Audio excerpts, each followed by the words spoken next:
nggak ada hubungan dengan pelajaran kita sekarang. Ada berapa malaikat, pekabaran malaikat di Wahyu 14? 3. Pekabaran malaikat pertama, kedua. Oke, jadi saya akan gambar sesuai dengan Yesaya 28 ayat 9 dan 10. Sedikit sini, sedikit situ, line upon line kan? Artinya line upon line. Kalau belajar harus tarik apa? Garis. Dan kalau saya tarik garis, kalau ini zaman Tuhan Yesus kedatangan pertama kali, ini garis kedatangan kedua kali, apakah saya bisa belajar dari pengalaman mereka supaya waktu Tuhan Yesus datang saya tidak mendapat dia?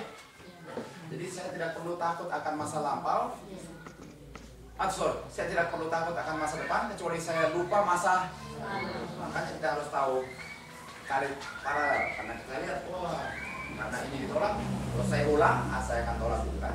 Jadi kita akan lihat prinsip Alkitab ialah untuk mengerti Alkitab harus line upon line. Dan yang White sangat endorse ini dibilang delineation. Jadi mari kita lihat line-nya 3 malaikat. 1, 2, 3.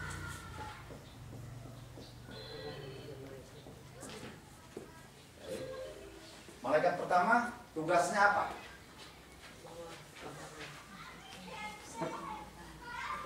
Fear God, keep His commandment. Takut akan Tuhan dan keep the commandment apa? Pelihara hukum. Sesuai dengan 1 Yohanes 3 ayat 4. Kalau dosa itu apa? Melanggar hukum. Artinya untuk memelihara jangan berdosa. Artinya kabaran malaikat pertama ialah supaya saya tidak berdosa. Dosa pribadi sekarang, dosa pribadi. Sekarang malaikat kedua, Wahyu 14 ayat 8 bilang apa? Babel sudah runtuh. Dan sesuai dengan Wahyu 18:4, Babel sudah runtuh. Umatku keluar dari Babel supaya kamu jangan terbabit dengan dosanya dan kena kutuknya. Jadi malaikat kedua bicara tentang dosa siapa? Babel.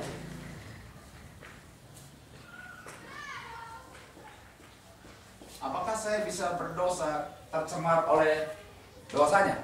Iya, makanya dia bilang keluar supaya kamu jangan terbabit oleh dosa.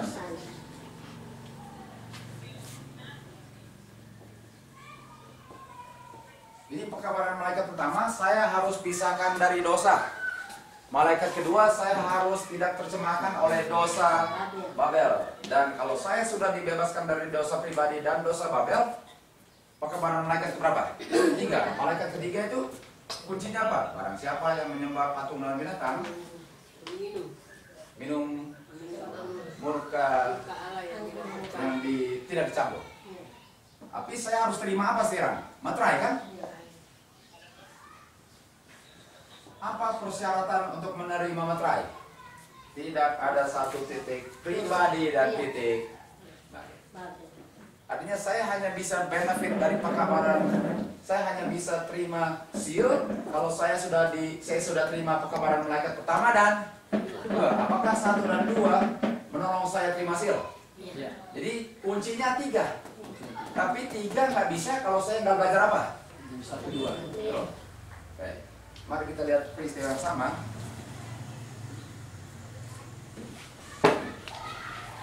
Tiga garis lagi.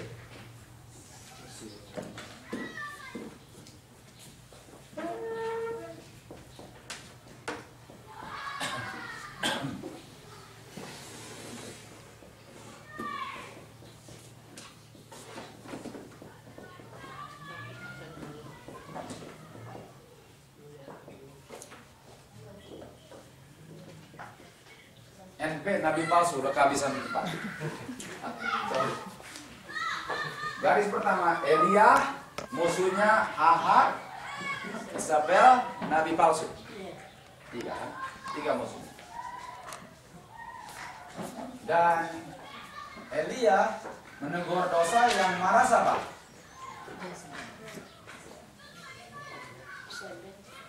Dia kasih pekabaran, Tapi yang marah siapa? Dia. Dan Yezebel menggunakan kuasa siapa untuk membunuh dia? Karena dia nggak ada kuasa di sini kan. Ini cerita Elia. Apakah Yohanes Pembaptis datang dalam roh dan kuasa Elia? Yohanes Pembaptis. Musuh dia siapa? Herodes dan Herodias kan? Dan anaknya namanya Salome. Apakah nabi palsu dansa-dansa?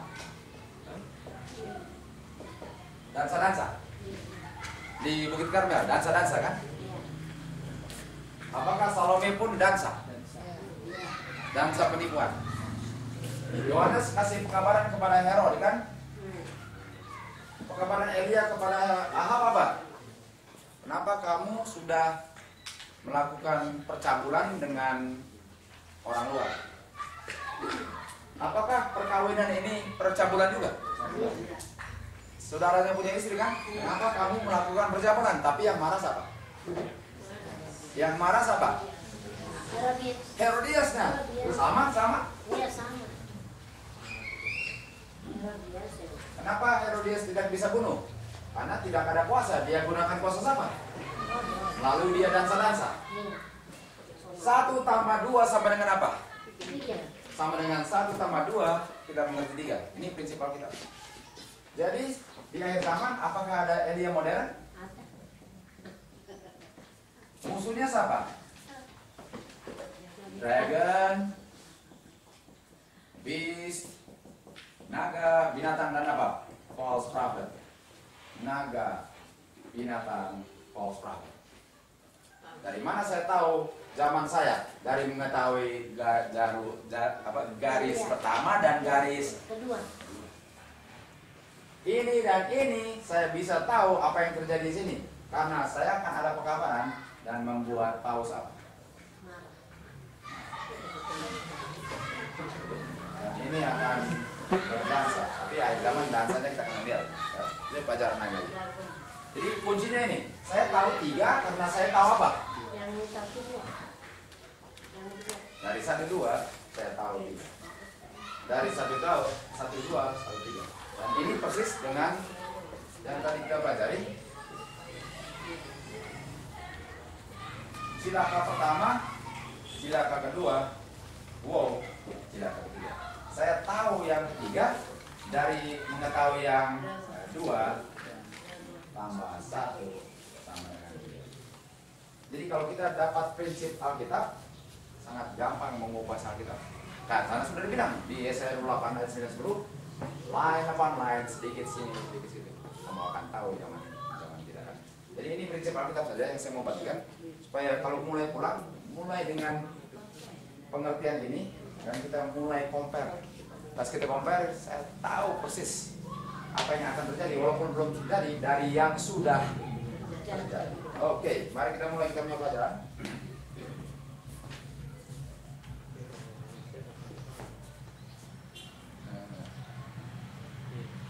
Berapa lama di sini saya? Sudah, oke.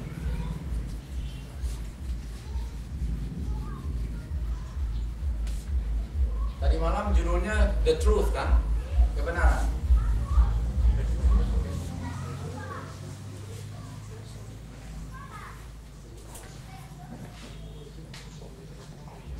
Oke, kita mau adakan pertanyaan sedikit ya. Pertanyaan karena kalian sudah banyak istirahat dan pasti sudah sadar. Sebagian kalian. Saya tanya, apa yang menguruskan saya? Di mana ayatnya? Yohanes 17:17. Aduh, mantap. Yohanes 17. Pertanyaan berikut, bagaimana kebenaran menguruskan saya? Bagaimana sekarang kebenaran menguruskan saya? Petrus 1:22. 1 Petrus 1:22, kebenaran yang dituruti menguruskan. Artinya kebenaran harus di apa? Obey. Tapi obey itu kuasa siapa? Saya punya bagian obey, tapi saya gunakan kuasa dia. Oke.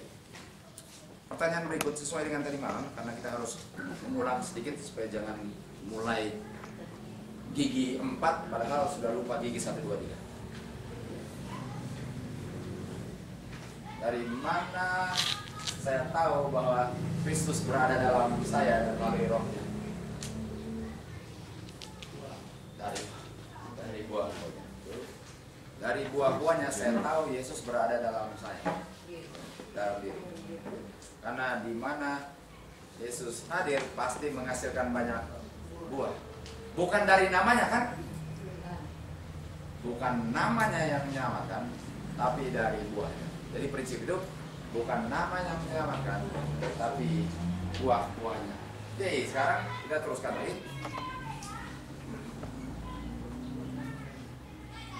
Apakah karena sudah dipilih menjadi umat pilihan Tuhan yang khusus, itu satu hak untuk tetap melanggar Tuhan?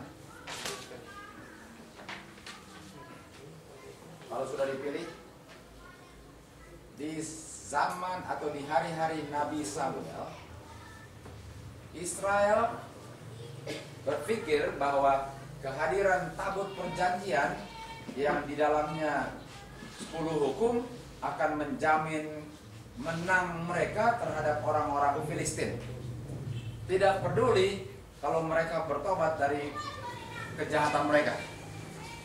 Jadi ingat waktu bangsa Filistin merampas dia punya tabut dan dibawa oleh Hofni dan Finehas, anak daripada Nabi Eli. Dengan Imam Eli, imam kan? Jadi mereka rampas, mereka pikir kalau saya bawa dia punya tabut pasti apa?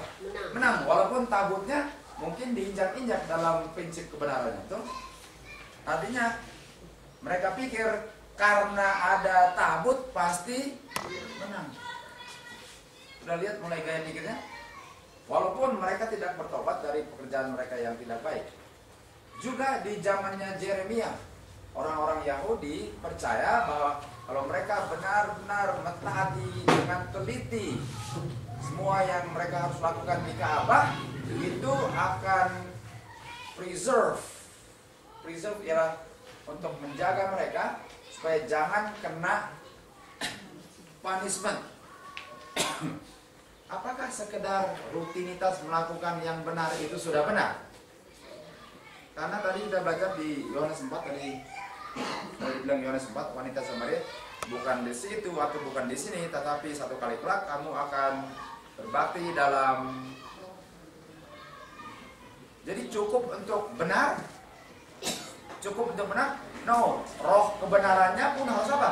Ada, karena apakah orang Yahudi melakukan yang mereka pikir benar? Nah, tapi rohnya ada nggak? Nah, cukup benar, harus sikap yang benar.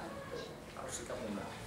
Kalau orang disuruh, anak disuruh tolong buang sampah, kalau dia suruh buang sampah lagi, tapi dia bawa yang dia bikin benar, tapi rohnya benar. Jadi harus dengan sukacita saya membantu ibu, saya bikin yang benar dengan roh yang benar. Berbakti juga gitu. Orang Yahudi benar, tapi rohnya mau bunuh Tuhan Yesus, bagaimana? Nggak bisa. Okay? Jadi karena mereka benar-benar lakukan, tapi rohnya tidak benar, mereka pikir mereka tidak akan kena punishment. Bahaya yang sama yang ada antara umat Tuhan yang mengaku memiliki hukum Tuhan sekarang. Mereka flatter themselves, mereka puji-puji diri sendiri, menyatakan bahwa karena mereka memiliki hukum Tuhan akan luput dari hukuman Tuhan. Karena dipilih Tuhan akan luput dari hukuman Tuhan. Artinya karena saya sudah pilih, saya tidak akan dibinasakan Tuhan. Mereka tidak mau ditegur oleh mereka punya kejahatan. Dan mereka tuduh umat-umat Tuhan atau pekabaran Tuhan yang dibawakan oleh hamba-hamba Tuhan itulah terlalu semangat untuk bilang harus tinggalkan dosa. Jadi mereka bilang, kalian terlalu fanatik bilang harus berhenti berdosa. Terlalu semangat zealous bilang Ini kabar Tuhan akhir zaman. Kok bilangnya harus tinggalkan dosa terus? Mereka tuduh. Dan Tuhan yang benci dosa memanggil mereka yang mengaku akan memelihara hukumnya untuk tinggalkan semua kejahatan. Dan untuk mengabaikannya, neglect, kalau tidak mau bertobat dan obey, firman-Nya akan menghasilkan konsekuensi yang serius akan kabar Tuhan hari ini, bagaimana yang terjadi kepada umat Israel dulu. Jadi umat Israel nggak cukup untuk menjadi umat pilihan Tuhan, harus melakukan dengan kebenaran dan rohnya. Sekedar pilihan Tuhan bukan jaminan Tuhan tidak akan meluputkan dia dari dia punya punishment. Ada batasnya di mana Tuhan akan curahkan dia punya penghakiman. Kebinasaan Yerusalem adalah satu amaran bagi modern Israel. Kebinasaan Yerusalem tahun 70 AD oleh Raja Titus adalah contoh apa yang akan terjadi bagi umat Israel di akhir zaman. Bahwa koreksi-koreksi yang diberikan melalui putusan-putusannya tidak boleh diabaikan tanpa menghasilkan satu hal yang membahayakan bagi mereka. Jadi mari kita lihat apa yang terjadi di Yerusalem dulu. Sebelum itu kita baca dulu. Sementara imam-imam dan orang-orang mendengar pekabaran yang ini masih teruskan lagi. Pekabaran yang dibawakan oleh Yeremia, mereka jadi apa? Marah sekali. Kenapa Yeremia punya pekabaran di mana? Mengatakan bahwa mereka harus mati, kena hukuman, marah. Mereka marah dan bilang kepada Yeremia, kenapa kamu bernubuat dengan nama Tuhan dan kamu bilang kita akan seperti Shiloh? Di mana itu Shiloh? Apa yang terjadi di Shiloh? Apa yang terjadi di Shiloh? Imam Eli, di mana dia? Shiloh, Ofni Finehas, apa itu? Waktu kabar Ofni Finehas itu di mana? Di Shiloh. Kalian pikir di mana kali ini Shiloh bahasa Inggris? Shiloh, di Shiloh. Jadi waktu mereka bawa keluar dia punya tabut, lalu tabut dicuri, anak perempuan atau the daughter-in-law daripada Eli melahirkan kan? Lalu bilang, mau kasih nama apa itu anak? Dia bilang apa? Ikebot. Hadiran Tuhan sudah disingkirkan. Jadi Yeremia bilang, kamu akan mati, kehadiran Tuhan akan disingkirkan sebagaimana yang terjadi di Shiloh. Dan kota itu desolate, disingkirkan umat Tuhan kemana? Babylon. Semua orang dikumpul melawan Yeremia, dan oleh sebab itu pekabaran Tuhan diejek-ejek dan diancam mati oleh umat-umat Tuhan. Imam-imam, nabi-nabi yang tidak setia, semua orang marah karena mereka sukanya pekabaran yang enak didengar dan yang menipu diri sendiri. Dan dibilang itu akan terjadi di akhir zaman. Jadi waktu kita kabarkan dengan setia, mereka marah nggak? Sampai mau dibunuh. Terus lagi. Jadi umat Tuhan yang sudah tolak, umat Tuhan dibinasakan kan? Di saat ini, pada akhir-akhir zaman ini sekarang, Tuhan tidak menggunakan cara yang baru untuk mempertahankan kemurnian gerejanya. Kita lihat prinsipnya. Umat pilihan Yerusalem, mereka tidak setia. Apa kita belajar di Desire of Ages halaman 231? Tuhan apa? Tinggalkan dan pilih umat lain kan? Umat lain ini menjadi Efesus, Smyrna, Pergamos, dan Tiatira. Ditolak? Tolak. Siapa yang keluar? Martin Luther keluar terus, tapi nggak keluar terus. Akhirnya ada pemanggilan umat keluar. Akhirnya jadi apa? keluar jadi Advent kan? Kalau umat Tuhan pun tidak setia seperti mereka, kalau tidak setia, kira-kira sekarang yang menolak yang keluar, dari dulu yang murni yang keluar kan? Yang murni dikeluarkan kan? Murni keluar. Tapi di akhir zaman, yang busuk yang dikeluarkan. Nggak mungkin. Dari dulu, yang murni keluar, mempertahankan. Murni keluar.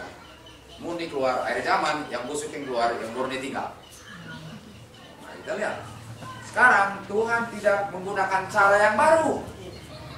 Artinya yang keluar siapa akhir zaman? Bukan cuma itu, keluar supaya tetap murni. Jadi Tuhan tidak menggunakan cara yang baru untuk mempertahankan kemurniannya. Caranya dari dulu apa? Keluar supaya murni. Akhir zaman, supaya murni. Penting kan? Sekarang melalui mulut daripada hamba pilihannya, dia menunjukkan apa yang akan terjadi. Danger. Dia bunyikan suara tertentu dan menegur dosa-dosa sebagaimana Yeremia dengan setia menegur. Dan di zaman Israel, sekarang Israel all time, artinya Israel modern, penggodaan yang sama dan olokan-olokan yang sama dan benci yang sama dinyatakan sebagaimana Israel dulu. Sejarah selalu apa? Padahal itu umat pilihan Tuhan. Nggak jamin akan tetap dipilih. Mereka sering untuk pura-pura nggak dengar, bisu akan firman Tuhan yang diberikan melalui hambanya. Melalui Tuhan, kasih karunia-Nya ditahan untuk sementara, dan sebagaimana di zaman Yeremia, dia tidak akan menahan tangannya untuk mengutuk umatnya, tapi akan visit, akan mengutuk dengan penghakiman yang benar. Artinya satu kali kelak Tuhan akan hakim. Padahal dipilih di Bukit Sinai. Artinya once sekali dipilih, tidak jamin selalu terpilih. Sesuai dengan menghasilkan buah akan diteruskan. Oke, kita teruskan lagi. Ingat, saya mau ulang ya. Mana tadi yang kita lihat ya? Oh, satu lagi. Ingat kejadian binasanya kota Yerusalem? Dan lihat, binasa Yerusalem akan terulang. Dalam bentuk apa? Apa yang terjadi sebelum kota Yerusalem binasa akan terulang lagi? Yang mana yang terulang? Mari kita lihat. Ini kebinasaan Yerusalem AD 70 di tangan Titus. Orang-orang yang berbakti sekarang semua berada di samping mezbah di Ka'bah. Dan Ka'bah penuh dengan badan-badan orang yang sudah dibunuh. Pertanyaan saya, kenapa mereka larinya ke Ka'bah? Karena mereka pikir kalau di Ka'bah pasti selamat, sama dengan Hofni Finas. Yang penting ada tabut pasti selamat kan? Karena mereka pikir yang penting di dalam gereja pasti apa? Selamat. Makanya larinya ke gereja. Padahal matinya di gereja. Dalam kebutaan dan penghujatan mereka nyatakan bahwa tidak perlu takut. Kota Yerusalem tidak akan dibinasakan karena kota Tuhan. Tuh, artinya biar busuk-busuk umat Tuhan jangan keluar seperti orang Kristen yang sudah lari ke gunung. Jangan keluar, nanti hilang kalian. Ingat, kejadian Yerusalem terulang di akhir zaman. Jangan takut, jangan loncat kapal terbang. Karena ini kapal terbang Tuhan. Pernah dengar kan itu? Untuk memperkuat mereka punya asumsi palsu ini, mereka sogok nabi palsu. Kalau nabi palsu disogok apa? Kata lain sogok. Dibayar kan? Mereka bilang melalui pegawai upahan yang katakan Umat Tuhan akan diselamatkan Tuhan. Jangan tinggalkan kapal. Padahal sudah lama menyalibkan Tuhan Yesus. Ini zaman sekarang penggenapannya jangan loncat kapal terbang. Ini dia. Dan nabi palsu, pegawai upahan dibayar untuk bilang ini dari kota ke kota. Dari kota ke kota cuma sibuk bilang jangan loncat kapal. Dan banyak percaya bahwa kapal tidak akan kandas. Padahal mereka sudah tolak Tuhan. Sekarang tidak ada defense.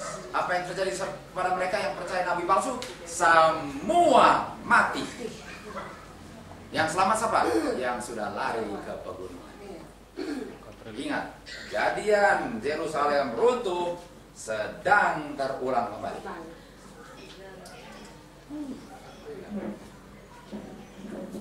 Tapi mereka pilihan Tuhan, tidak lagi menjadi pilihan Tuhan. Mari kita lihat testimoni volume 5 halaman 72. Saya telah ditunjukkan bahwa roh dunia ini sedang menyebar di dalam gereja. Kamu ini siapa sekarang? Kamu umat Tuhan sekarang. Umat yang mengaku sebagai umat Tuhan. Kamu sekarang sedang mengikuti jejak Israel kuno. Kamu sedang mengikuti jejak Israel kuno. Ada kemurtatan yang sama dari panggilan Tuhan sebagai umat biji matanya. Sama. Kamu sekarang sedang bersahabatan dengan buah-buah pekerjaan kegelapan. Kamu bersama dengan yang tidak percaya, membuat Tuhanmu tidak senang. Kamu mengabaikan untuk mengikuti terang yang akan membuat kamu dalam posisi yang disayangi Tuhan. Dan the Jews, posisi orang Yahudi terhadap Kristus, yang dimana mereka dibilang celaka, akan menjadi bagianmu.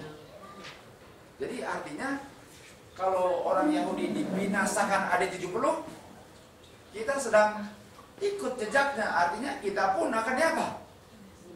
Dan apakah kalau garis Yerusalem ada yang bilang jangan ini kita umat Tuhan di akhir zaman, artinya ada yang bilang apa? Jangan kita umat Tuhan, betul? Biar busuk-busuk sama. Bicaranya sama. Kenapa umat Tuhan bisa sangat posisinya seperti yang mengerikan ini? Setelah ditunjukkan bahwa karena tidak percaya roh nubuat sudah meningkat, menyebabkan kemurtatan dari Tuhan. Roh nubuat mulai ditolak, mulai diragukan. Dan ini terjadi dalam semua tahap. Seluruh ladang sudah mulai meragukan roh nubuat. Di Amerika, dari mana saya datang, ada sekolah yang namanya La Sierra University, menghasilkan pendeta-pendeta kita. Dan orang yang keluar dari situ bicaranya begini. Orang yang keluar dari kependetaan La Sierra bilang nggak penting roh nubuat. Nggak penting. Ada orang Indonesia yang baru tamat, keluar waktu masuk percaya roh nubuat, pas keluar dia bilang nggak penting lagi roh nubuat. Semua dicatat. Mulai meragukan roh nubuat. Siapa tahu pengabar Injil yang setia ini, yang teguh, yang benar, bisa saja pekabar terakhir yang akan memberitakan Injil kepada gereja-gereja yang tidak berterima kasih. Karena kalau mereka disingkirkan, tidak ada lagi yang akan memberi amaran kepada mereka. Mereka sangat tidak berterima kasih kepada pekabar-pekabarnya, padahal bisa saja ini pekabaran terakhir bagi mereka. Bisa saja bahwa pembinasa itu sudah siap dan mempersiapkan di bawah kuasanya, sedang tunggu saja orang-orang yang setia digantikan oleh orang-orangnya. Akhirnya habis. Dan dengan suara, dengan nubuatan damai, padahal Tuhan tidak bicara damai. Saya sering meratap, nangis, dan saya dapatkan mata saya penuh dengan mata air. Pacing. Sama dengan mata air kan, sudah kelebatan air mata yang sudah bercucuran di kertas sementara saya menulis. Mrs. White sedih. Iya. Jadi kalau kita sedih, Mrs. White sudah lama sedih. Memang menyedihkan, tapi kenyataannya apa? Mau bilang apa? Memang sedih. Kalau gitu, sapa dan umat pilihan Tuhan itu, sapa dan umat punya umat pilihan Tuhan, sapa dan umat pilihan Tuhan. Kayaknya harus minum dulu agak kering.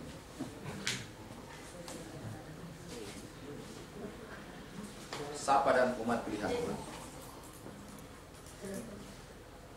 Siap saudara-saudara? Ini umat Tuhan. Tuhan memiliki gereja, betul? Apakah ada kutipan di mana Tuhan selalu akan ada gerejanya? Selalu akan ada gerejanya, betul? Dan itu kutipan digunakan mereka. Tuhan selalu ada gerejanya. Siapa dulu gerejanya? Apakah itu kamu atau orang lain? Betul? Karena untuk bilang kita gerejanya, tunggu dulu, menghasilkan buah nggak? Tuhan selalu ada gerejanya, betul? Tapi yang mana dulu? Sekarang saya tanya, kalau dia murtad, gereja Tuhan sekarang apa? Ini. Kalau dia murtad lagi, gereja Tuhan siapa? Ini. Kalau murtad lagi, gereja Tuhan siapa? Kalau dia murtad, gereja Tuhan siapa? Sampai tidak murtad, itu gereja Tuhan. Artinya Tuhan selalu ada gereja karena selalu ada yang mempertahankan kebenaran. Walaupun cuma sedikit. Itu prinsipnya. Mari kita lihat prinsipnya. Tuhan selalu ada gereja. Bukan bangunan-bangunan katedral, itu bukan gereja Tuhan. Iya. Bukan yang ditentukan negara. Tolong terjemahkan apa ini? Bukan apa denomination? Bukan denominasi. Bukan itu. Tahu kan? Siapa dan? Orang-orangnya yang mengasihi Tuhan dan memelihara hukumnya, itu gereja Tuhan. Walaupun cuma 2 atau 3, itu gereja Tuhan. Tolong ditanamkan supaya jangan hilang. Karena selalu kita pikir harus apa? Harus organisasi. Oke, kalau organisasi sedia ya nggak apa-apa. Tapi kalau sudah main-main ke Vatikan dan menjabat tangan dan cium dia mencicin lalu kasih medali emas lalu bilang jangan bilang dia sudah baik, itu gereja Tuhan. Dan kalau berani bicara jelek tentang Vatikan, kamu akan disu di pengadilan. Advent nggak su, tapi disu dan gunakan lawyer Advent untuk su orang Advent. Itu gereja Tuhan. Ini semua sudah terjadi. Orang-orangnya yang setia, walaupun 2 hanya 3, di mana Yesus hadir, itu gereja Tuhan. Kehadiran dialah yang bisa itu, membuat itu jadi gereja Tuhan. Saudara, kalau mau selamat, make sure tahu ini. Karena kita pikir organisasi gereja, walaupun busuk-busuk.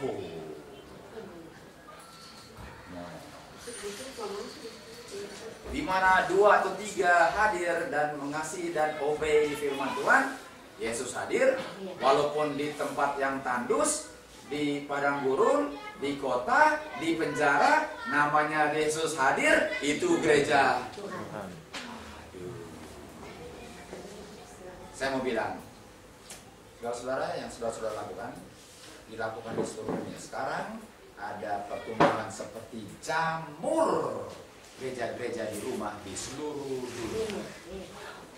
Jadi bukan cuma kita-kita saja, seluruh dunia sedang bingung mereka karena gereja-gereja seperti jamur independent home church karena mereka tahu kebenaran. Berani. Akhir zaman orang berani mau ikut walaupun cuma sedikit. Karena ini keselamatan pribadi. Apa gunanya gereja? Apa gunanya daripada gereja? Untuk menerangi apa? Dunia. Supaya dilihat, supaya siapa yang menerima kemuliaan? Tuhan. Sorry, saya harus gunakan itu terus. Mungkin kalian sudah bosan dengannya. Tapi kalau ini tidak menerangi, apakah Tuhan terima kemuliaannya? Kalau saya kegelapan, saya penuh dengan busuk-busuk, apakah yang orang lihat, apakah Tuhan dimuliakan? Jadi nggak bisa bilang saya busuk-busuk, tetap gereja Tuhan harus menjadi terang. Nah, memang kita mulainya busuk, saya mengerti. Tidak semua mulai busuk. Tapi apakah kuasa Tuhan bisa merubahkan dengan impart tadi, impart?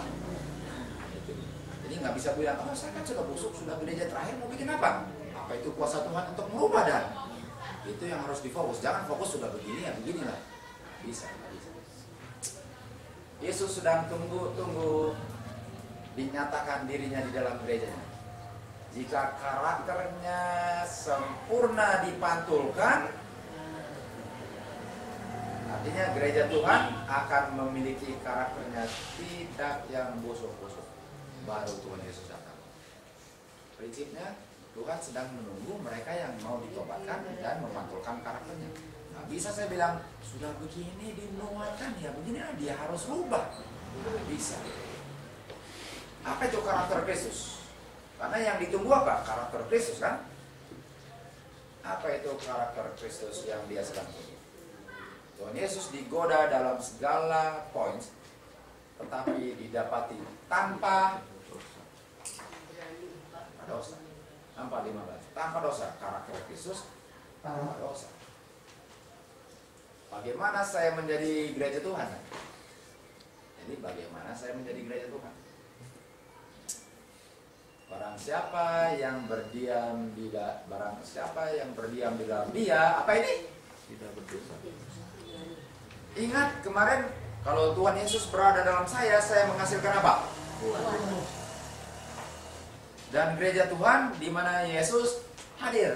Dan kalau menghasilkan buah, Yesus hadir, saya tidak berdosa. Barang siapa yang dilahirkan kembali tidak melakukan dosa karena benihnya tetap di dalam dia tidak bisa berdosa karena dia dilahirkan kembali. Artinya kalau Kristus di dalam aku, saya dipulihkan, saya tidak melakukan dosa. Itu karakter daripada gereja Tuhan. Dan tadi kita sudah pelajari, Tuhan kirimkan pekabaran hujan akhir untuk mematangkan umat-umatnya. Ingat? Waktu dia tahan, Yesaya 27 ayat 8, tahan siapa? Angin timur. Di situ Tuhan sedang mencurahkan supaya umatnya yang menerima ini mulai introspeksi diri. Tuhan, saya nggak mau berdosa. Dan di saat Tuhan Yesus masuk, Tuhan bekerja sama-sama dengan saya. Barang siapa yang berdiam dalam Dia tidak melakukan dosa, dan Tuhan tidak melakukan dosa. Dan kalau tidak melakukan dosa, Tuhan hadir. Tuhan hadir, itu gereja. Jadi karakteristik dari gereja Tuhan ialah yang tambah lama tambah benci dosa. Kalau bilang nggak apa-apa, nanti Tuhan rubahkan, itu tambah benci atau enggak? Artinya kita harus lihat. Kalau saya bilang, well saya sudah begini, nanti Tuhan harus rubahkan, dia datang, memang sudah dimuatkan begini kok. Apakah saya tambah lama tambah benci dosa atau nggak peduli? Kalau nggak peduli, Tuhan hadir nggak? Kalau Tuhan tidak hadir, itu gereja Tuhan? Apa itu benih yang harus diam di dalam? Sekarang saya mau cari tahu bagaimana supaya menjadi gereja Tuhan, bagaimana supaya dia masuk dalam hati kan? Yang paling penting Tuhan Yesus dalam kan? Ini prosesnya. Dia tidak melakukan dosa karena benihnya tinggal di dalam dia. Artinya bagaimana benihnya tinggal di dalam aku, atau bagaimana dia masuk. Kamu dilahirkan kembali bukan dengan benih yang fana, tetapi dengan benih yang tidak akan fana, tidak akan binasa. Yaitu apa? Firman Tuhan. Bagaimana Tuhan Yesus masuk? Melalui firman-Nya dia masuk. Kalau dia masuk, hasil buah, tidak melakukan dosa, kehadiran Tuhan membuat tempat itu 2 atau 3 gereja Tuhan. Walaupun di dalam goa, di Sonder, di Tondano, di California, di gunung, di goa, kalau ada Yesus itu gereja. Soal dengan Alkitab. Apa yang dihasilkan dari firman Tuhan kalau masuk di dalam saya? Ini bukan, ini salah kan? Ini Yohanes 17:17 kan?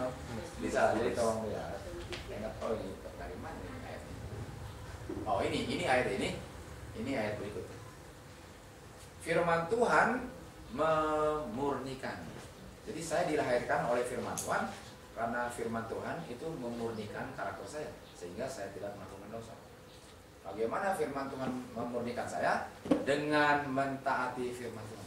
Jadi begini prosesnya supaya Tuhan Yesus masuk dan tetap diam, supaya saya tetap menjadi tempat kediamannya. Saya baca firman Tuhan dan semuanya saya apa? Turut. Saya lakukan, saya turut.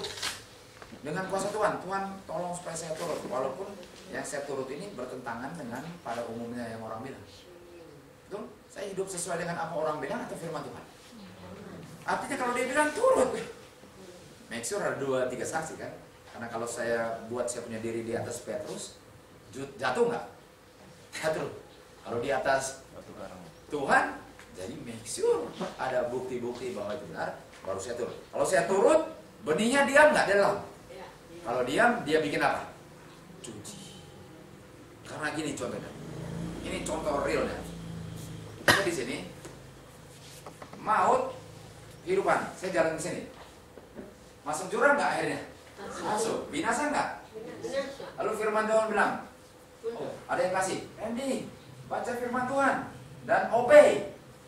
Saya baca. Kalau kamu jalan ke arah situ, kasih tunjuk rambu-rambu jalan, kamu mati. Salah jalan dong.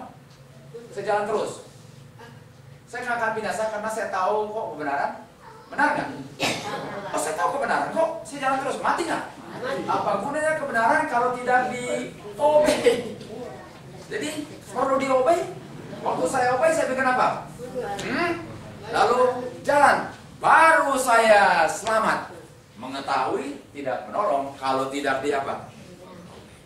Jadi kalau saya lihat firman Tuhan, lalu saya tidak lakukan, apa yang terjadi? Benihnya masuk kanan, keluar.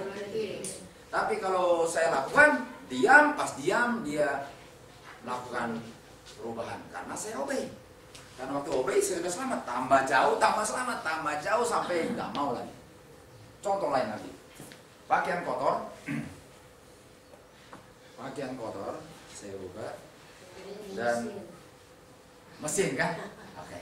Jangan yang beginilah, harus pakai mesin. Oke. Jadi kita masukkan mesin cuci, dan kalau mesin cuci harus ada air dan sabun, rinso. Kalau di sana namanya tile, rinso. Oke, kasih masuk. Oke, tanya sama ibu, berapa lama kira-kira saya kembali lagi? Ya, 30 menit. Oke, sudah kasih masuk, pakaian kotor sudah, rinso sudah, air sudah. Oke, pergi. 30 menit kemudian balik. Buka.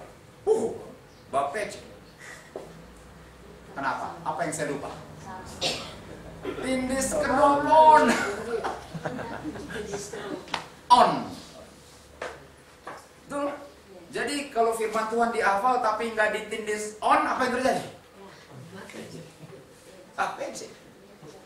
Artinya firman Tuhan benih hanya berlaku waktu ditindis on, baru. Waktu saya jalan cuci, lawan arah cuci. Jadi kalau nggak obey nggak ada gunanya. Tapi kalau begini gimana? Tuhan mengerti nggak kalau gini? Oke Tuhan, salah jalan. Jalannya kemana? Mana? Sana. Tapi kalau ke sana dibilang fanatik. Jangan ya. Tuhan mengerti dong. Kalau saya kesana nanti diolok-olok. Tuhan, saya cinta engkau, tapi harus kesini nanti dibilang fanatik. Tuhan mau mengerti nggak? Oke, mari kita lihat yang lebih real lagi. Masukin dalam pakaian, kotor pakaian, air dan rinso, tapi nggak ditindis. Lalu bilang, kaman, mengerti dong, kasih bersih dong, tapi nggak ditindis. Mengerti nggak?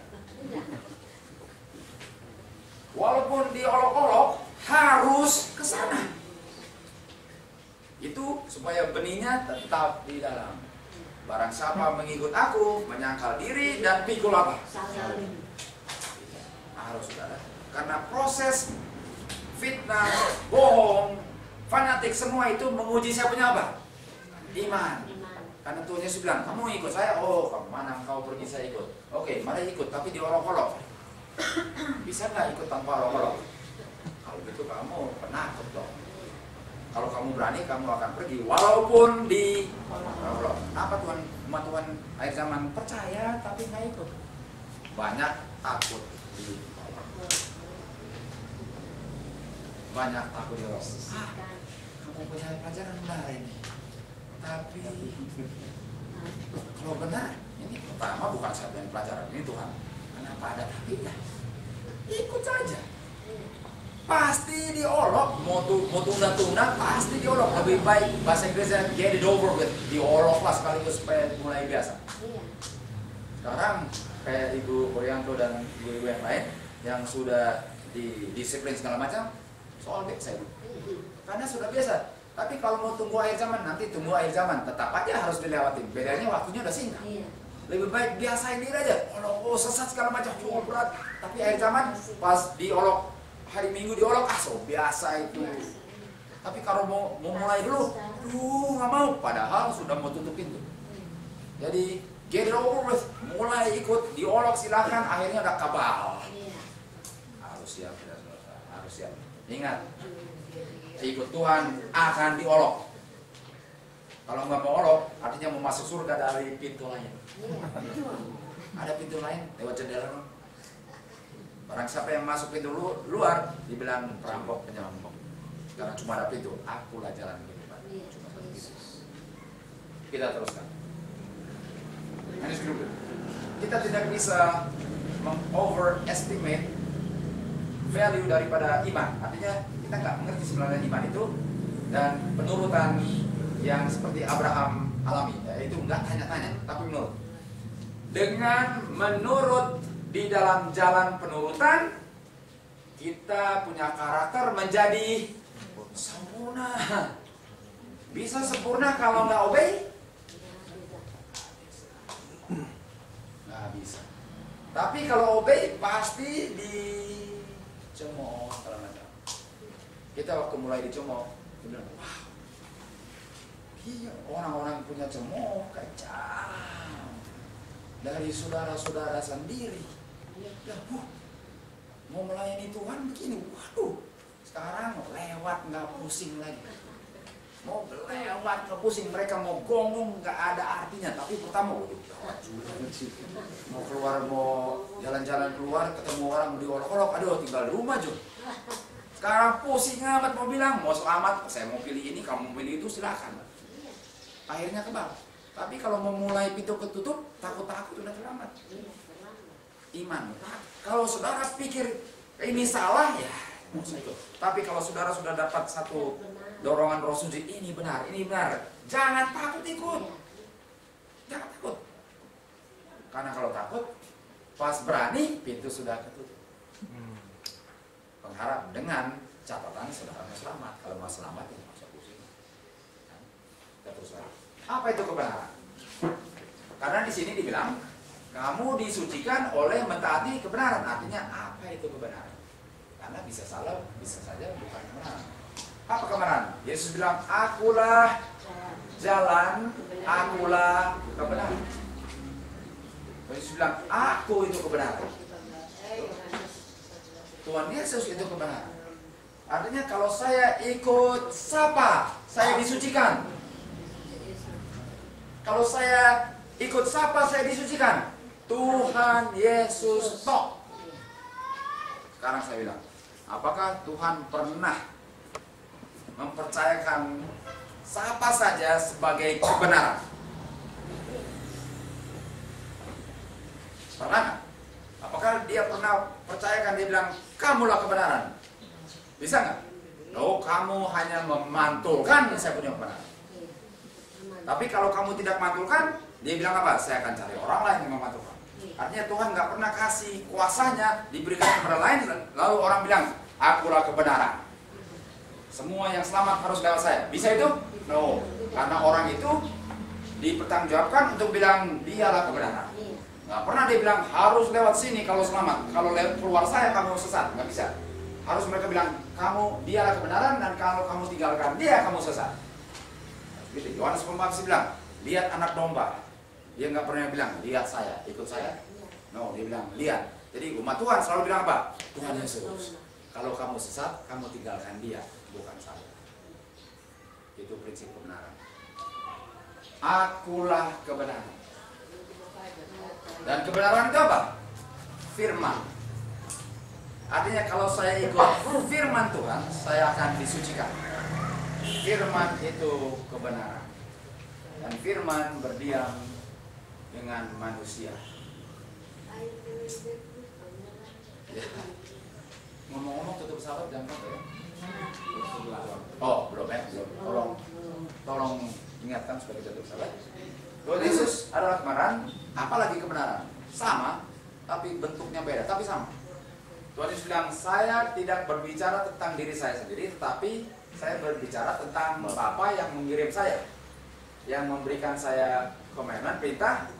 Apa saja yang saya bilang, apa saja yang saya katakan, itu asalnya dari siapa? Bapak. Nah, kalau Tuhan Yesus bilang, saya kebenaran, tapi kebenaran itu sebagai manusia diberikan oleh Bapa, itu membuat Tuhan Yesus dari apa? Itu membuat Tuhan Yesus jadi apa? Kalau saya bicara tapi firman-Nya itu diberikan kepada saya dan saya tetap teruskan kepada orang lain, saya menjadi siapa?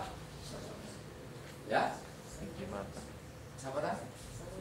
Saluran. Kata lain saluran apa? Siji mata. Ya? Siji mata tuh. Perpanjangan. Perpanjangan. Oke. Jadi Bicara. Tuhan Yesus bisa bicara langsung kan? Iya. Atau Bapa? Jadi agennya. Agen kan? Jadi firman Tuhan itu bisa langsung. Firman Tuhan juga bisa melalui nabi. Iya, nah. Artinya kalau Tuhan Yesus bilang semua yang saya bicarakan melalui Bapa, dia mengambil posisi siapa? Nabi. Karena nabi sekedar membicarakan apa yang orang lain bilang, tapi bicaranya sama kan? Jadi Tuhan Yesus punya posisi siapa? Nabi. Mari kita lihat. Ingat orang yang buta bilang, mereka bilang kepada orang yang buta, apa yang kamu mau bilang tentang dia? Dia sudah membuka, apakah dia sudah buka matamu? Dia bilang apa? Yang buka mataku, Tuhan Yesus itu siapa? Siapa? Kenapa Tuhan Yesus juga dibilang nabi? Karena yang dia bicara itu melalui Bapa. Karena nabi selalu berlaku sebagai pemantul Bapa. Jadi apa itu kebenaran? Yang keluar langsung dari mulut Tuhan dan melalui nabi. Apa dan definisi kebenaran?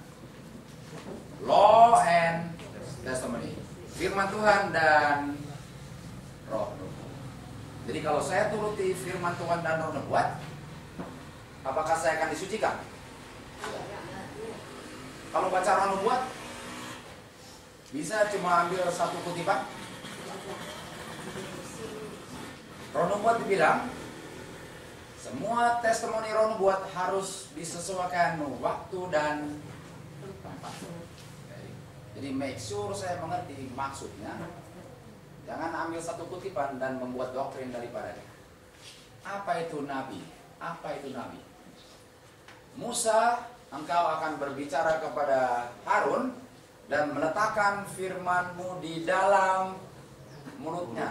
Dan Musa akan menjadi juru bicara, Harun saudaramu menjadi nabi-Mu. Saya akan gambarkan.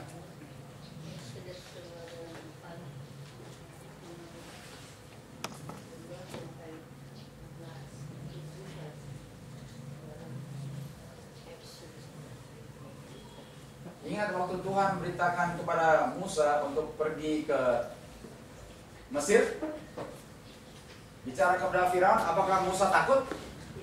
Tidak. Takut bicara? Ya. Saya nggak bisa bicara. Siapa yang kasih mulutmu? Oke, saudaramu Harun akan datang. Kamu sekarang bicara yang saya bicara kepada kamu kepada siapa? Harun. Dan Harun akan sebagai nabi kepadamu, engkau sebagai Tuhan kepadanya.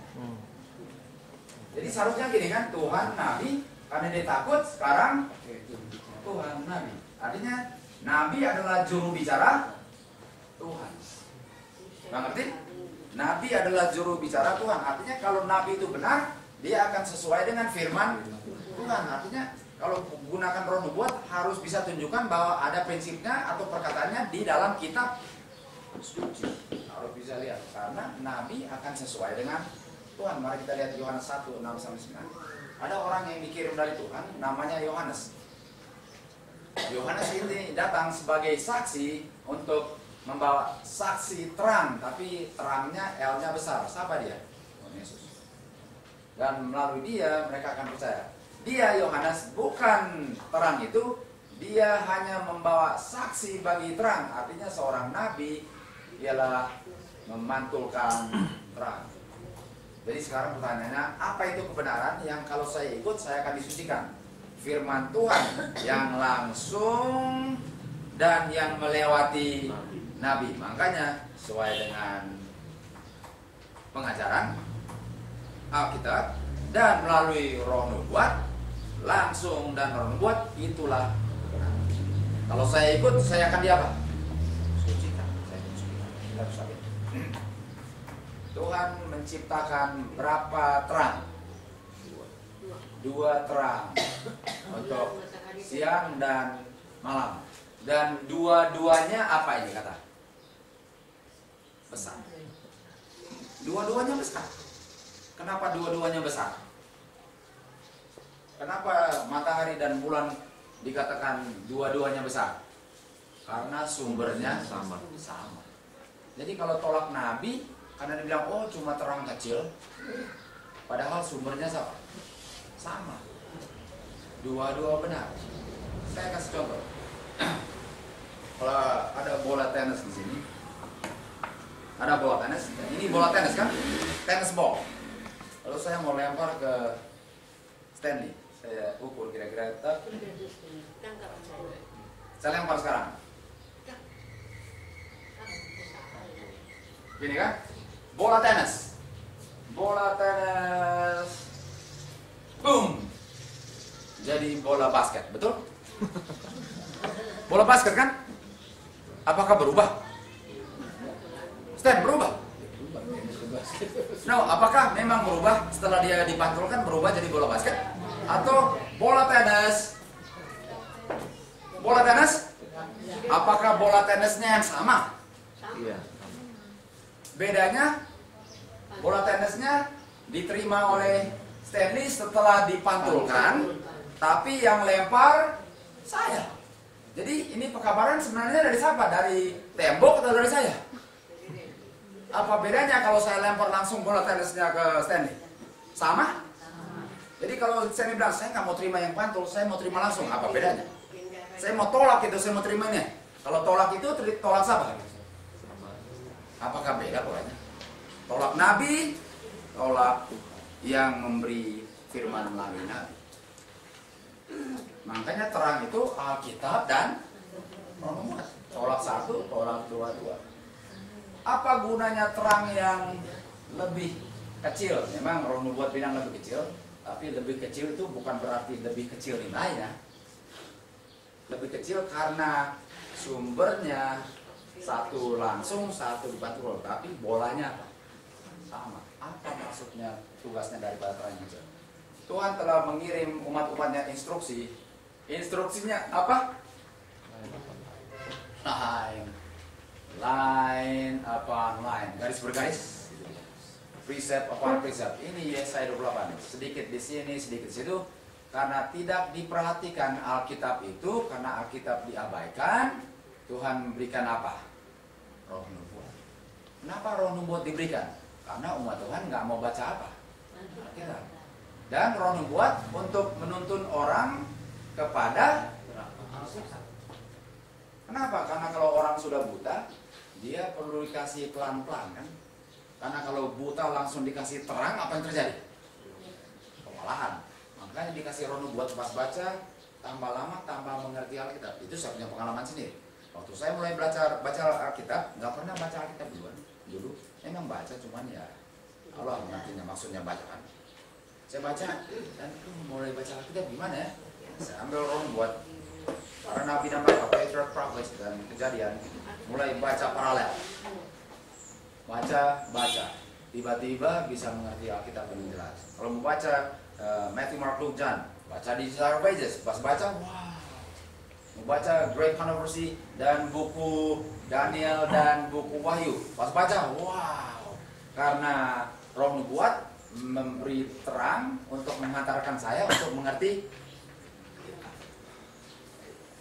Kalau kita baca buku yang mengandung terang ini dengan keinginan untuk melakukannya, prinsip-prinsipnya akan ada lipat ganda orang-orang yang akan penyangkalan diri dan benar-benar mau memperbaiki diri. Dan banyak orang pun akan bersuka cita dengan terang present truth. Present truth akan lebih dihargai kalau kita mulai buka buku apa? Sangat jelas sekali. Apa Tuhan punya cara untuk komunikasi dengan umatnya? Apa cara Tuhan? Tuhan berbicara, dia lihat bahwa baik caranya untuk ajarkan dan amarkan umat-umatnya dalam cara-cara berbagai macam cara. Dengan apa? Langsung dan melewat roh nubuat. Sandy, langsung roh nubuat. Cara Tuhan langsung roh nubuat. Sekarang saya tanya, waktu Tuhan berbicara kepada Samuel waktu dia masih kecil, Samuel, ke Eli. Apa Eli? Tidur. Samuel, apa Eli? Tidur. Samuel, apa tidur? Samuel, apa Eli? Kayaknya Tuhan panggil kamu. Lalu Tuhan langsung apa? Berbicara langsung kan? Yang dia bicarakan, dia sampaikan kepada Eli. Jadi Tuhan bisa gunakan langsung, tapi langsungnya kepada siapa? Yang mau menjadi nabi nih, siap-siap nabi. Supaya dia sampaikan kepada Eli. Tuhan paling banyak menggunakan nabi. Langsung bisa, lewat Urim dan Tumim bisa melalui nabi. Paling sering lewat nabi. Zaman Urim Tumim nggak ada lagi kan? Namun, sekarang waktu saya mengirim testimoni atau tulisan roh nubuat yang mengandung amaran dan teguran, banyak daripada saudara-saudara menyatakannya bahwa itu sebenarnya Nyonya White punya opinion sendiri, bukan dari Tuhan. Ini yang dilakukan oleh Presiden General Conference tahun 1884, Gilbert, sekedar mengulang statement dari Uriah Smith yang bilang, Mrs. White kalau terima mimpi dari Tuhan, kalau berbicara di depan itu dia punya opinion sendiri. Oleh sebab itu, karena kamu bilang saya punya testimoni, saya punya opinion, kamu mengolok siapa? Roh Tuhan. Kamu tahu bahwa Tuhan telah menunjukkan dirinya melalui roh nubuat. Ini kebenaran kita harus itu. Apa yang bisa membedakan antara benar dan salah? Ada detector atau yang menentukan membedakan antara benar dan salah. To the law, Yesaya 20. To the testimony. Kalau tidak sesuai dengan, saya mau tanya, mari kita belajar bahasa Inggris sedikit. Grammarnya saja. Grammarnya. Law testimony ada berapa? 2. Kalau 2 itu this, tunggal atau these? Jamak. To the law, to the testimony. Kalau tidak sesuai dengan apa ini? Tunggal atau jamak? Artinya ini dan ini satu. Tolak satu, tolak semua. Karena ini satu. Tidak ada terang di dalamnya. Siapa author? Greater dengan less right. Siapa penulis? Greater dengan less right. Siapa? Roh Suci adalah author dari Alkitab. Roh Suci pun author daripada tolak roh nubuat, tolak roh suci. Tadi pagi kita belajar sekolah sahabat, tolak roh suci, bagaimana kesempatan selamat kita? No. Apa yang terjadi kalau saya tolak roh suci? Orang-orang Farisi berdosa terhadap roh suci. Talenta untuk berbicara mereka digunakan untuk menjelek-jelekan penembus dunia. Dan malaikat yang mencatat setiap kata mereka di dalam buku surga. Karakter daripada agen setan, bukan itu. mereka bilang bahwa kuasa Tuhan adalah setan punya. Ingat waktu Tuhan menyembuhkan, kalau bilang ini asalnya Beelzebub. Iya. Jadi asalnya kuasa Tuhan, mereka bilang asalnya siapa? Setan. Jadi waktu mereka bilang ajaran Tuhan Yesus, mereka bilang ajaran sesat. Menunjukkan pekerjaan Kristus. Jadi pekerjaan Kristus mereka bilang asalnya dari siapa? Setan, sesat. Mereka bilang Tuhan Yesus sesat. Kita terus lagi. Ditunjukkan kuasa Tuhan, mereka tuduh Kristus bekerja dengan kuasa neraka. Bayangkan. Jadi kalau pengikut Tuhan Yesus mau mengabarkan Injil di akhir zaman, kalau Tuhan Yesus dibilang asalnya dari neraka, bagaimana pengikutnya akhir zaman? Jangan heran kan? Keras kepala, hati seperti besi, mereka menetapkan untuk tutup mata mereka akan semua bukti, dan oleh sebab itu mereka melakukan dosa yang tak dapat diampuni.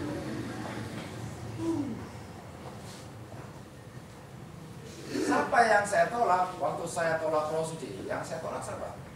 Waktu Roh Suci datang, dia akan berbicara tentang Yesus. Jadi kalau Roh Suci datang selalu bilang, lihat Tuhan Yesus, lihat Tuhan Yesus, lihat karakternya. Kalau saya tolak Roh Suci, yang saya tolak siapa? Yesus. Kalau tolak Tuhan Yesus, siapa yang bisa mati untuk dosa saya? Nah, waktu tolak the way, saya tolak siapa? Bapa, karena dibilang tidak ada yang bisa ke Bapa kecuali melalui aku, tapi untuk datang kepada saya harus ditunjuk oleh Roh Suci. Tolak Roh Suci, tolak Tuhan Yesus, tolak Bapa. Bagaimana kesempatan kita bersama? Habis. Dan Roh Suci pengarang Alkitab dan pengarang Roh Nubuat. Tolak Roh Nubuat, tolak Roh Suci, tolak Tuhan Yesus, tolak Bapa, terima setan. Kenapa lagi? Bagaimana saya mencari firman Tuhan? Selalu terusan ya. Bagaimana caranya untuk mencari kebenaran? Bagaimana caranya untuk mencari kebenaran? Yakobus 1 ayat 5. Kalau kamu kekurangan hikmat, tanya dari siapa? Tanya dari siapa? Tuhan. Tanya dari Tuhan. Dia akan berikan itu, dan tidak ditantang. Itu akan diberikan kawanmu. Tanya dari Tuhan. Ingat kutipan kita punya pelajaran yang mana ya? Pelajaran bagaimana supaya jangan tertipu. Solusi ketipuan. Banyak orang dialihkan perhatiannya dari Tuhan kepada siapa? Uskup, profesor teologi, ahli-ahli segala macam. Tuh, artinya kalau mau tanya siapa? Tuhan. Berdoa. Tuhan, saya perlu tahu supaya saya nggak tunjuk saya so tahu, tapi saya menjadi rendah diri dan disucikan. Banyak orang mau tahu, mau tunjukkan dia tahu. So, kira-kira bisa nggak? Bisa, tapi yang dimuliakan siapa? Jadi kalau cari firman Tuhan, jangan so tahu. Jangan tunjukkan saya tahu dan rendah-rendahkan orang lain. Itu kuasa siapa? Oke. Kalau engkau berdiam di dalam aku, firmanku berdiam di dalam engkau, dan apa saja yang engkau tanyakan akan dilakukan. Akan dilakukan kepadamu. Siapa yang tidak percaya? Who are we? Kepada siapa saya tidak boleh percaya? Kalau percayanya sama Tuhan, jangan percaya pemimpin yang buta, yang menuntun orang buta. Karena kalau pemimpin buta dan menuntun orang buta, dua-dua masuk ke dalam jurang. Percaya Tuhan, jangan percaya orang. Mari kita lihat, ini dia spirit kan. Setan selalu mau saya punya perhatian dialihkan dari Tuhan. Dia menuntun orang-orang untuk melihat uskup, pendeta, ahli teologi sebagai pemandu jalan mereka, daripada untuk mencari firman Tuhan dan mempelajari tugas kita untuk dirinya sendiri. Banyak orang mau mempersiapkan pekerjaan Tuhan, berpikir bahwa mereka harus mengumpul buku-buku historical dan theological theological writing, buku-buku tebal-tebal. Dan pikir bahwa untuk mengetahui buku-buku ini adalah satu advantage untuk menjangkau orang. Ini semua satu apa? Error. Sementara buku-buku yang tebal itu ditumpuk-tumpuk dan jarang dilihat, kenapa gunakan uang untuk sesuatu yang bukan roti kehidupan? Pasal 6 dari buku Yohanes sudah cukup untuk melakukan pekerjaan itu. Semuanya terdapat di dalam firman apa? Tuhan. Pasal 6 lebih baik daripada buku-buku yang tebal. Nggak ada salahnya untuk tambahan, tapi semuanya sebenarnya bisa dapat di mana? Untuk lihat sejarah segala macam, untuk mencocokkan nggak apa. Oke, masih oke ya? Belum bulan? Belum. Siapa Tuhan Yesus punya murid? Bagaimana firman Tuhan masuk? Firman Tuhan masuk, saya baca. Bagaimana supaya firman Tuhan tidak keluar? Saya lakukan.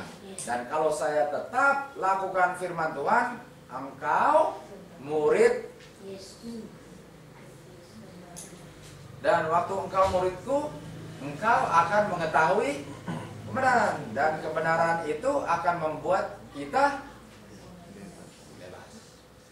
Jadi apakah bisa bebas? Apakah bisa tahu kebenaran? Apakah bisa menjadi murid Tuhan Yesus kalau saya tidak lakukan firman-Nya? Jadi langkahnya, lakukan, murid, tahu kebenaran karena kebenaran itu yang saya lakukan, dan membebaskan saya. Confirming the souls of disciples. Disciple continue dalam apa? Iman. Ingat kemarin kita belajar di dalam iman, dalam lingkaran kan? Di dalam iman sama dengan Kristus di dalam, dan menghasilkan apa? Wah. Tapi kita harus lewat banyak apa? Api penyucian. Dia bilang, kalau kamu mau tetap jadi muridku, jalan terus melewati api penyucian. Ini dia api penyucian. Ini oleh sebab banyak tidak mau. Apa maksudnya ikut terus? Apa yang dimaksudkan dengan ikut terus? Ingat ini, kalau kamu ikut berapa hari? Kalau kamu tetap ikut saya berapa hari? 3 itu dia kita kira-kira apa? 3 malaikat. Gampang ya, gampang. Kalau kamu ikut saya 3 hari, nggak ada untuk makan, bro. Jadi kalau kamu ikut, kamu akan dapat makanan. Karena kalau lapar, ikut saya 3 hari. Mari kita lihat. 144.000.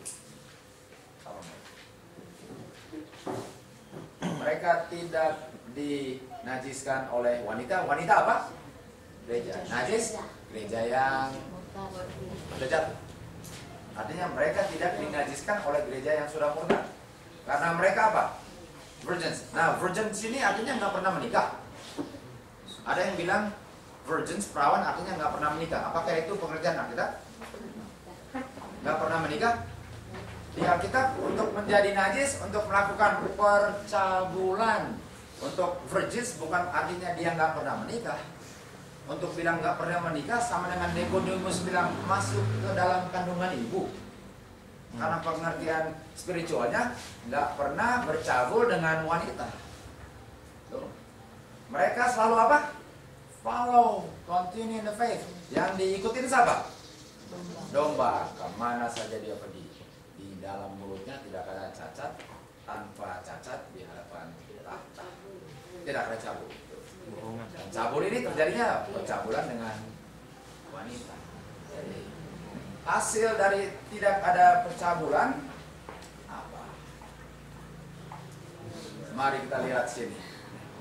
Jadi waktu sudah didapati tidak ada cacatnya, apa yang terjadi? Betul? Kalau nggak salah tadi tante kita mau jawab, tante punya pertanyaan.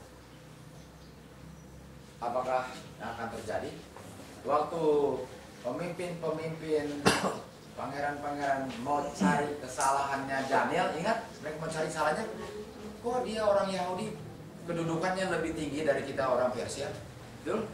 Kok dia lebih tinggi? Mari kita turunkan jabatannya dengan mencari kesalahannya. Betul? Mereka cari salahnya Daniel. Kiri. Tapi dapat gak? No fault. Lihat ini kata no fault. No fault. Betul kan? Tidak ada celahnya. By the way, ini ngomong tentang 144.000 ikut domba ayat berapa? 144. Kebetulan ya, kebetulan atau enggak, pokoknya menarik sekali kan. Nggak usah dibesar-besarkan. Menarik ya. Kebetulan menarik. Oke? Dan pemimpin-pemimpin cari kesalahan tapi tidak bisa didapatkan. Tidak kedapatan salah pun sama dengan 144.000. Dan mereka bilang ini, kita nggak bisa cari kesalahan, tapi saya bisa dapatkan kesalahannya. Jadi ini kuncinya. Orang-orang jahat ini tahu pasti dia tidak akan melanggar hukum Tuhan. Tahu pasti. Pasti kalau kita bikin perintah pasti dia setia. Nah, ini confident, pede bahwa dia akan setia. Kalau kita bikin hukum, pasti dia nggak akan langgar. Bayangkan, musuhnya bilang dia nggak akan langgar. Jadi bagaimana kalau kita bikin hukum, karena saya tahu dia nggak akan langgar. Waduh, hebat kan. Musuhnya tahu dia nggak akan langgar. Oke, kita lagi. Dan mereka pergi kepada Raja Darius. Dan semua pimpinan, untuk yang sudah belajar Dragon, ingat? Ini Dragon. Kita akan belajar mulai besok Dragon. Semua pimpinan bikin apa? Dikri, undang-undang. Barang siapa yang tidak sembah raja akan dibuang ke dalam lubang singa. Sekarang saya tanya, undang-undang menganiaya Daniel kan? Iya. Ada setelah mereka tidak bisa menemukan Kesalahan. Iya. Kalau mereka dapatkan cacat, ada lubang singa yang disiapkan untuk dia. Jadi undang-undang itu akan datang setelah ada umat Tuhan yang tidak bercacat. Jadi Tuhan bilang, tahan angin, karena ada umatku yang perlu dimeterai. Apa syarat pemeteraian? Testimoni volume 5 halaman 214, tidak ada yang akan terima meterai sementara karakternya ada berapa cacat? Makanya Tuhan sedang apa? Tahan, ini masih cinta dosa ini. Waktu dikasih pekabaran letter rain, dipersiapkan dan dirubahkan. Pas di saatnya saya tidak mau berdosa lagi, lebih baik mati daripada melanggar. Tuhan bilang, siap sandelo? Siap sandelo? Apakah Tuhan mau izinkan sandelo sementara saya masih cinta dosa? Kalau enggak, siapa yang akan berdiri untuk dia? Jadi sandelo tunggu kita atau kita tunggu sandelo tanda? Kita tunggu. Sandelo sedang tunggu karakternya atau kita sedang tunggu karakter? Jadi Sandelo sedang tunggu Daniel atau Daniel sedang tunggu lubang singa? Atau lubang singa sedang tunggu Daniel? Lubang singa tunggu Daniel punya karakter. Pas ada karakter, mari kita uji. Kita tahu bahwa Daniel dibuang di lubang singa melambangkan umat Tuhan di akhir zaman. Di saat Sandelo dikri karena sudah ada dia. Nggak ada dia, nggak akan ada lubang singa. Zaman kita tahu lubang singa. Kalau kamu mau hidup suci dalam Kristus, ini in Christ kan? Di dalam Kristus, di dalam kamu akan dibuang ke dalam lubang singa modern, bukan lubang singa. Artinya kalau saya mulai kalau saya jalan ke sini salah, oke. Apa patokan kebenaran? Kita perlu buat ikut, rupanya ke sana.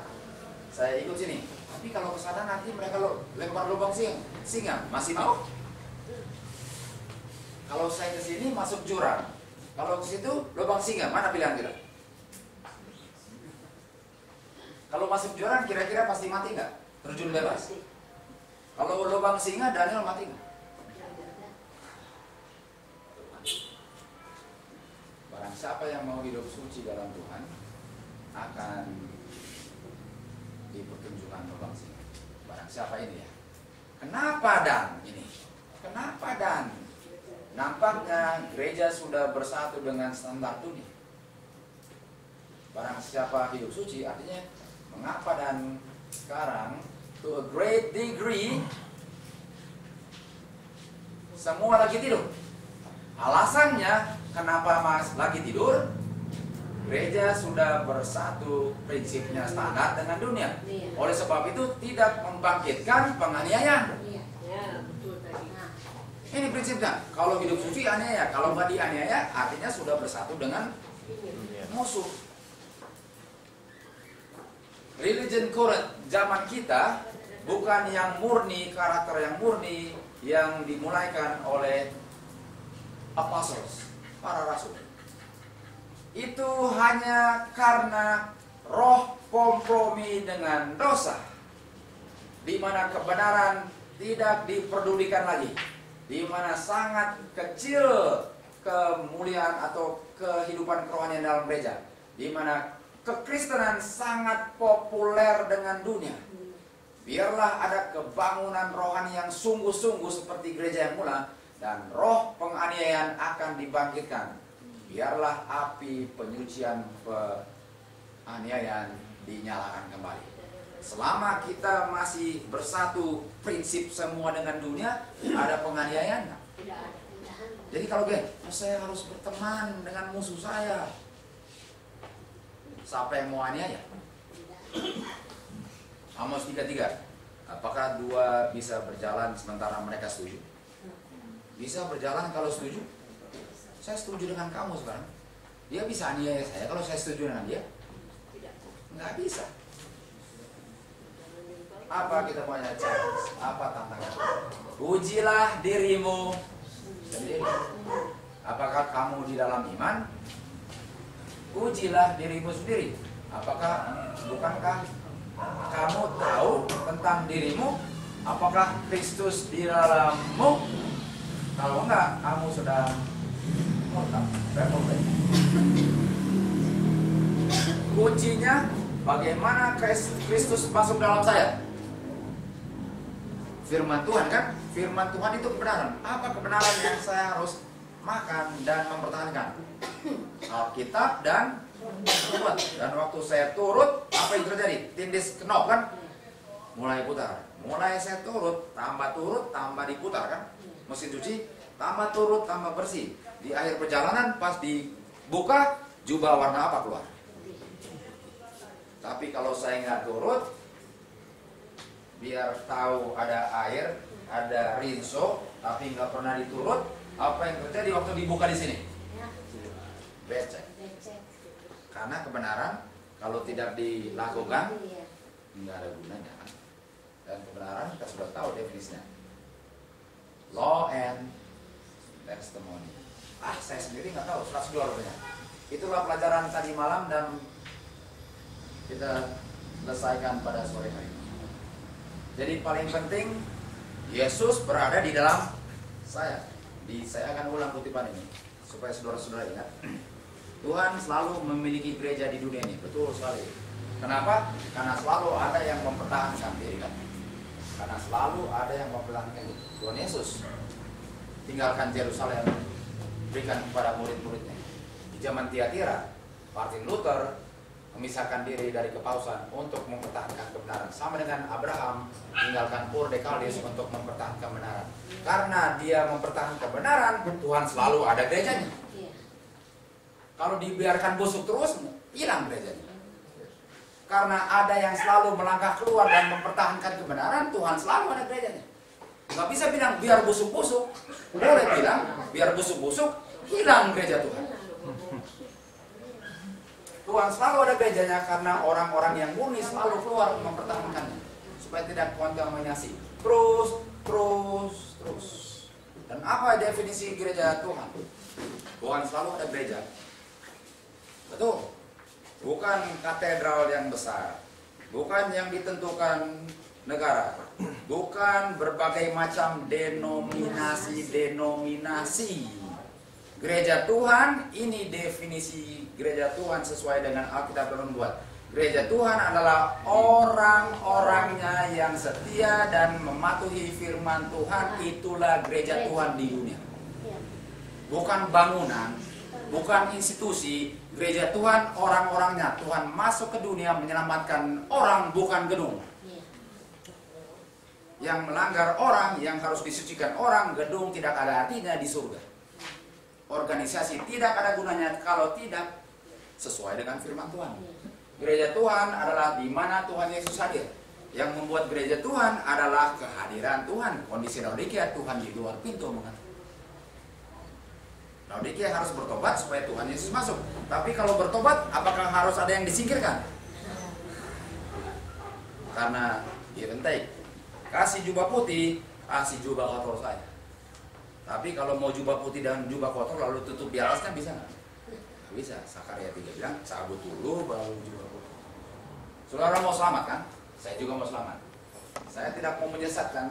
Saya tidak mau orang menyesatkan saya. Saya harus tahu prinsip kebenaran. Ini bukan main-main lagi. Ini bukan main-main. Saya harus pilih apa kebenaran dan saya. Kalau saudara percaya kebenaran itu, ikutlah 100%. Saya percaya ini, saya ikut 100%. Masing-masing menghargai. Kalau salah jalan, cuma ada yang satu yang salah. Patokan saya Alkitab dan Quran Nubuat. Bukan kata dia, kata organisasi. Saya nggak jelek-jelekan organisasi. Saya bilang saya inikan Tuhan. Cuma Tuhan punya firman langsung dan melalui nabinya lah yang saya akan percaya, yang akan menghantarkan saya ke pintu gerbang surga. Betul kan? Kita harus mengambil sikap di akhir zaman karena tanda-tandanya sudah menunjukkan bahwa sudah. Oke, jadi kita punya pelajaran sampingan hari Jumat malam dan Jumat Sabtu sore yang dihabiskan. Besok kita mulai pelajaran Wahyu 12.